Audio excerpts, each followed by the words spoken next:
4.2 Chemical Characteristics of Matter. A New Look. Those properties of a substance that describe how it changes while being converted into a different substance are known as chemical properties. The chemical properties of a substance determine its ability to unite with other substances in order to form new substances. A chemical change takes place when two or more substances unite or break apart chemically. The new substance resulting from a chemical change has its own new physical and chemical properties, which are different from the properties of the original substances. A chemical change often results in a change of color. Do you remember the activity from the last chapter involving the dye from purple cabbage leaves? The color change from purplish blue to red in the dye solution resulted from the chemical change that occurred when the carbon dioxide from your exhaled air united chemically with the water in the solution. A compound is a new substance formed from the chemical union of two or more elements. Compounds differ from each other by the ratio of atoms joined together. A ratio shows a fixed relationship between two things. For example, water, H2O, has the ratio of 2 hydrogen atoms to 1 oxygen atom. The ratio 2 to 1 means that there are twice as many hydrogen atoms as oxygen atoms. The composition of water is very different from that of hydrogen peroxide, which is H2O2, which has 2 hydrogen atoms combined with 2 atoms of oxygen, or the ratio 2 to 2. The chemical formula for water is written as H2O, which means that 2 atoms of hydrogen are joined to 1 atom of oxygen. The water in your bathtub is really made of many molecules, too many to number, of the compound H2O. The process of forming a chemical bond or a union is known as a chemical reaction. A chemical reaction always involves a chemical change. Atomic structure, petite particles. The idea that matter consists of tiny particles is at least as old as the ancient Greeks, for in 400 BC, Democritus proposed such a theory. He thought that particles of water must be round and smooth, since they easily slid over one another. Particles of iron, on the other hand, were supposed to be rough and jagged, because they stuck to one another. These particles were called atoms, after the Greek word atamos, meaning impossible to cut apart. It was thought that if matter were cut up into smaller and smaller pieces, a point would be reached where a particle could not be broken down any further. Today, our idea of the atom differs considerably from that of the ancient Greeks. We know that atoms exist, that matter is composed of them, and that atoms are the smallest particles which retain all the properties of an element. Yet we are still unsure exactly what an atom looks like or what holds it together.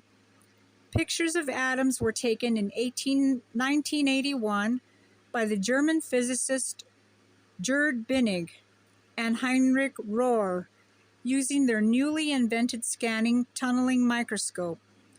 Powerful microscopes such as these are able to examine surfaces closely enough to detect the tiny bumps that represent individual atoms. However, no microscope has yet shown structural details of atoms. Atom anatomy. Atoms are so small that 1,000,000 of them laid end to end would hardly stretch as far as the thickness of this page. The core of an atom is called the nucleus and contains protons and neutrons. Circling the nucleus are electrons. A proton has a positive electric charge. The number of protons found in the nucleus of a particular atom is known as the atomic number of that atom.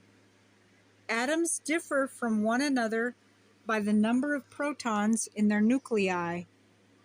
Though considerably smaller than protons, a proton is 1,840 times the mass of an electron. Electrons have negative electric charges equal to the positive charges of the protons.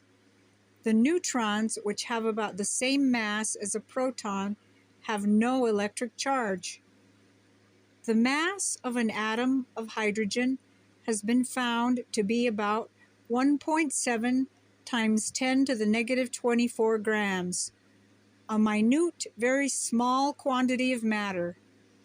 The negative 24 is an exponent indicating how many times the number 10 is divided into the number 1.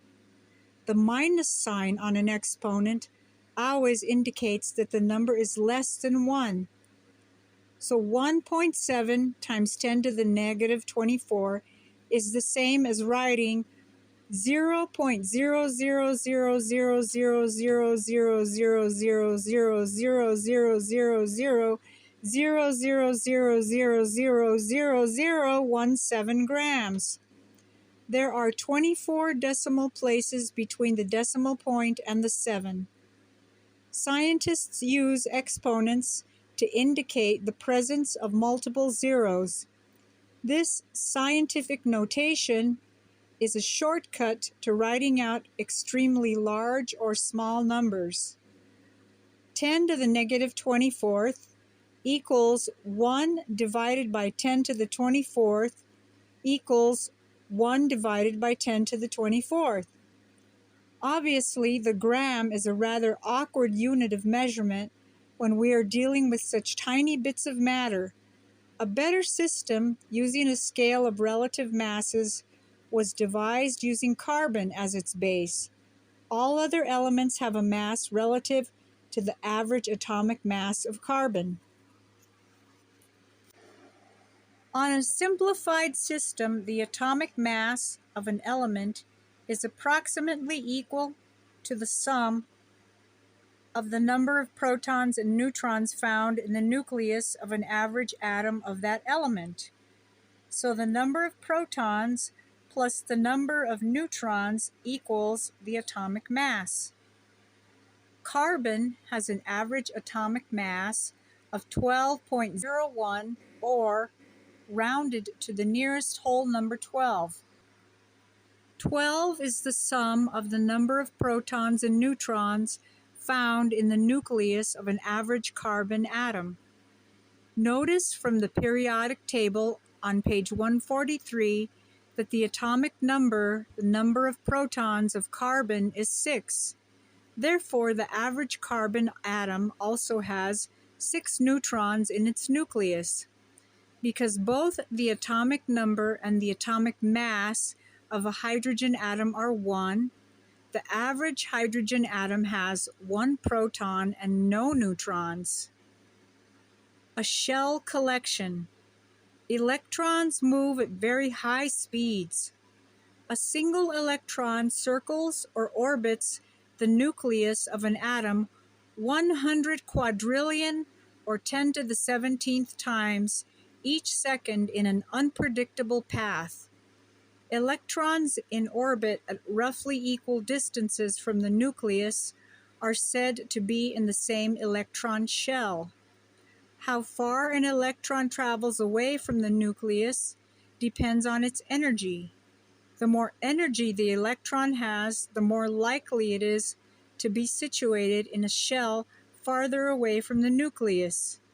The first shell holds 2 electrons. Once it is filled, the electrons move to the next shell, which holds up to 8. A third shell holds up to 18 electrons, and a fourth holds up to 32. The largest atom has 109 electrons, using 7 shells. A stable atom has an equal number of electrons and protons. The equal and opposite charges cancel each other out, leaving the atom neutral, which means no electric charge. Through faith, we understand that the worlds were framed by the Word of God, so that the things which are seen were not made of things which do appear. Hebrews 11:3. Atom classification. Ganging up. Two or more atoms that are chemically united form a molecule. Molecules may consist of two or more joined atoms of the same element, or of two or more joined atoms of different elements. Each element is given a name and a chemical symbol to identify it. The chemical symbol of the element always begins with a capital letter. If two letters are used to represent the element, the second letter is always written in lowercase. For example, the chemical formula for chlorine is capital C lowercase l. Around the 1860s, a Russian chemist by the name of Dmitry Ivanovich Mendeleev attempted to categorize all the elements that were known at that time. By observing that the chemical and physical properties of elements are related to their atomic weights, Mendeleev was able to group the elements in an orderly fashion and to know when to leave a space for an element that had not yet been discovered. Scientists later filled in the missing elements as they were discovered, and today we have the periodic table of elements. Scientific explorer, changing charges. To find out how objects gain and lose electrons, blow up a balloon and tie a knot in the end to keep the air from escaping. Rub the balloon against a wool sweater. As you rub the balloon against the sweater, the balloon picks up electrons and becomes negatively charged, while the sweater becomes positively charged as a result of losing the electrons. Suspend a piece of unbuttered and unsalted popcorn from a 12-inch length of thread and have a friend hold the thread away from his body. Now take the charged balloon and put it close to the popcorn. Since the popcorn has no charge, it will be drawn to the negatively charged balloon. Does the popcorn stay attracted to the balloon? As the popcorn picks up electrons, it eventually has the same negative charge as the balloon. Because like charges repel each other, the popcorn moves away from the balloon. Now, still holding the balloon close to the popcorn, rub the popcorn with your finger. What happens? When you rub the popcorn, some electrons are transferred to your hand, and the popcorn is once again attracted to the balloon. Rub the balloon on the sweater and try putting it near other objects, such as small pieces of paper or salt crystals. Will it pick them up? How long does the attraction last? You can also make the balloon stick to a wall. But remember, once the part of the wall where the balloon sticks has the same charge as the balloon will fall to the ground.